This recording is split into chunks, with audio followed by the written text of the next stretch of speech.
All right, we're live. Hey, everybody, Nikki Burnett here, Gabrielle Grandel with Functional Friday. Hi. We're a week off due to the holiday, but here we are. Back again. Back again. Yeah, so we do this once a month on the first Friday of the month. So typically that's what you can expect. Um, but we've been on, I guess as long as we've been talking almost, we've been talking about gut health for the most part, because the gut is so important in our health and our immunity Mhm. and everything that we do, right? So today we want to talk about SIBO. So if you haven't heard of it, small intestinal bacterial overgrowth. And Gabrielle, I want you to say what we're not doing. This is not Yeah, this we're is not not medical giving advice. medical advice. This is just for educational purposes only. Our goal here as functional nutritionists is to just to educate you on what we know. The science is always evolving. We're trying to stay as up to date as possible, but we want to share with you what could be possibly helpful for you to really transform your health, really take charge of your life. And today we're talking about small intestinal bacterial overgrowth because, like Nikki said, gut health is highly connected with overall health and wellness and vitality.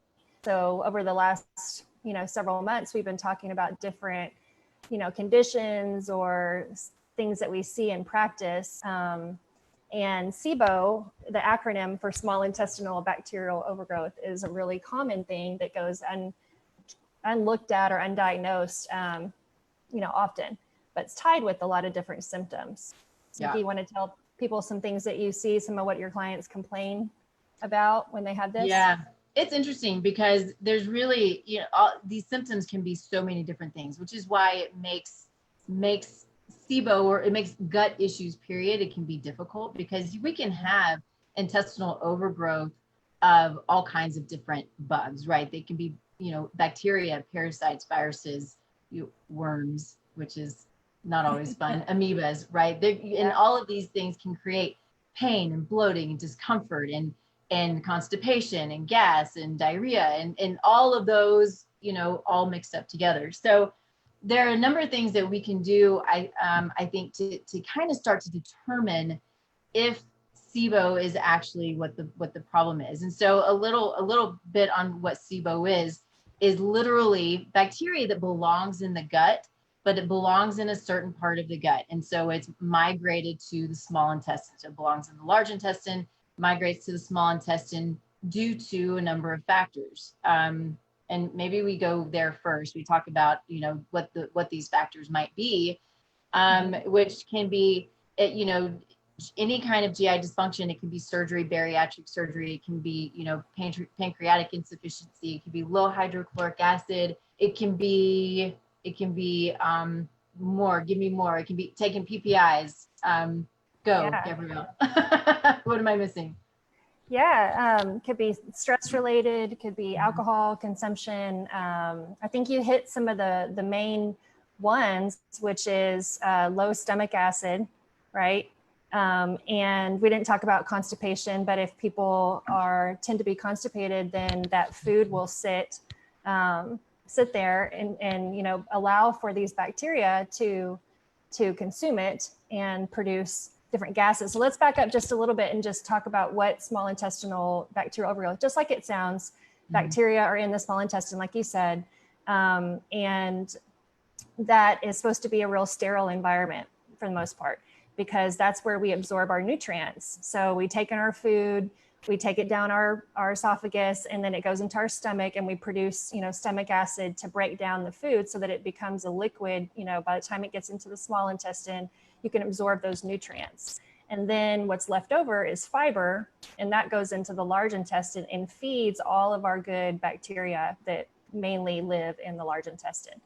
But all the various things that we talked about cause that bacteria to then, like you said, Nikki, migrate up to the small intestine. And they basically get our food before we get it. And so This is your way of putting it. Yeah, I like that. they have a lot of, and they have a lot of food to choose from. And that wasn't really supposed to be the situation. And Right. so then they ferment those starches or those carbohydrates, which from healthful foods, and they produce hydrogen and methane, which are gases, which then lead to the most common symptoms being bloating, gas, burping, those types of things, but other GI stuff as well. So yeah, it can be pretty painful. It can be quite uncomfortable. Mm-hmm. Yeah. And so we wanted to talk to you guys about what SIBO was. So that's kind of, what's going on. And then we talked a little bit about some of the symptoms that people would experience, but it doesn't, like you said, Nikki, it doesn't have to be GI related, although that's super common. It could be things like brain fog and fatigue, nutrient deficiencies, because there's a lot of malnutrition often that's going on there. Because again, the bugs are getting it before we're getting it. Right. And just that environment's not ideal. So we're not able to absorb the nutrients and utilize them like we should, or like we need to. Yeah. Yeah. I think other things that we can think about that maybe we don't often realize is when, we have this gut brain connection. And so with that connection, we've got the vagal nerve. And so the vagal nerve is what connects our gut and our brain. And so if our vagal nerve is not strong enough, it's not responding properly, we might have slow motility. And so this motility can create, or this lack of motility can also create a lot of issues for us. And so things that I'm starting to notice when it comes to if maybe if your vagal nerve is not really working properly, if your gag reflex is, if you don't have much of a gag reflex, then you need to start to do some exercises to strengthen your vagal nerve. And it's kind of interesting and weird, but what I do, because I have the issue myself, not SIBO, but just I know my vagal nerve needs some help. But when you brush your teeth, you gag yourself. And it kind of sucks, but you do and it brings tears. And that's when you're stimulating that vagal nerve is by those tears. And you can hum, but you hum until you get tears, which is kind of a lot. I mean, you hum so loud and hard that you cry. It kind of makes me laugh. But yeah, I think that, those are things to, if we're looking and just trying to kind of understand our body, that's something to pay attention to. If you can't swallow pills well, sometimes that's due to your vagal nerve not being as strong as it needs to be.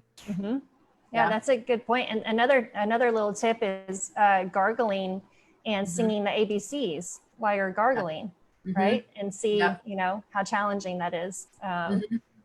Good indication. Yeah. So, but yeah, that's a really good point. And so what are some typical reasons why people might experience small intestinal bacterial overgrowth, why they might develop SIBO? We should talk a little about that maybe. Yeah, I think so. I mean, I think if they have other bacteria, so their good bacteria is not as strong as you want it to be, right? And so I'm trying not to cover some things that we've already covered. So if we have, already we have some dysbiosis, our healthy bacteria is not as strong, or we don't have as much as we should have, because what's supposed to happen is the hydrochloric acid and our good bacteria, you're supposed to keep our gut in check, right? And so if we're low in hydrochloric acid and our good bacteria is low, then that allows for other opportunistic organisms or pathogenic to overgrow. Also, is the gallbladder. The gallbladder is not functioning properly. So when I'm working with somebody with SIBO, I'll do that a lot. Is I'll support the gallbladder and the liver, because it could be that the gallbladder's just not functioning as optimally as we want it to. Right. And I think we need to also be aware, have another client that I'm thinking about this with, that we're working, I might send him in to his doctor to have some imaging of his gallbladder. We want to make sure, are there stones or something that's going on there? And that's not something that's out of my hands, and not something that I want to chance is him trying to pass a stone. If he's got one, he needs medical attention for something like that. But yeah, so digestive function, issues potentially being part of the scenario. Just wanted to kind of recap just quickly. I know we covered a lot of these things, but just things that people can be mindful of or consider. So if they tend to lean towards more constipation, knowing that that's something that could result in SIBO, what can you do about your water intake? What can you do about your fiber intake? Do we need magnesium citrate and other things to maybe potentially help to have more regular bowel movements? But just thinking about things like not taking, antacids and moving towards more mindful eating and considering what you're putting in your body and why your body's responding with reflux. First of all, right? Because it's a beautiful system. Our body is meant to know how to utilize and metabolize these nutritious foods. It's when we suppress that natural system, then we allow for overgrowth to come in. So I think those things, what else?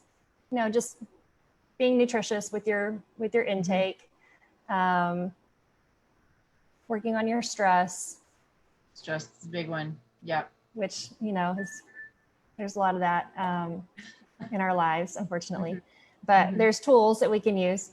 And so we just wanted to cover those things today. And the next time we were going to talk a little bit more about some testing, to look into things a little further, and also what we do, what are some protocols and things that we use with clients to help them to eradicate their situation. So yeah, I think, stay tuned for part 2. Yeah. Keeping this short and sweet. And then, come join us again, because we want to really dig into it and really maybe hopefully help if it's something that you're dealing with, determine and know how to determine and what to do to help to get yourself through it. So it's just a tough one.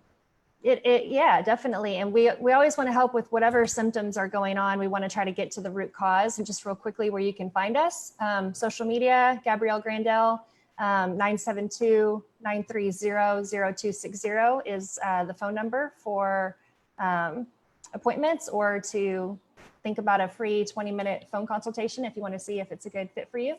And the website is livingwelldallas.com. Perfect. So mine is, Taste Like Nutrition. You can find me at Taste Like Nutrition or Taste Like Nut all over social media. I do free consultations as well. I have on the website, there's an analysis that you can fill out. It's a free analysis, and I'll reach out personally and we'll chat about it and see, what kind of things we might be able to work on, and if it's something where you need to come in or not. So you can get hold of me. My email is nikki@tastelikenutrition.com. My phone is 303-929-8926. That's really, we do this just because we want to help as best we can. We're a little bit kind of nerds about the science stuff, and it's fun for us, but it's not for everybody. So that's why we do this. So let us know. You can post below if you have questions, or just reach out. Yeah. Have a good weekend, guys. All right. Bye, everybody. Have a good weekend. Bye.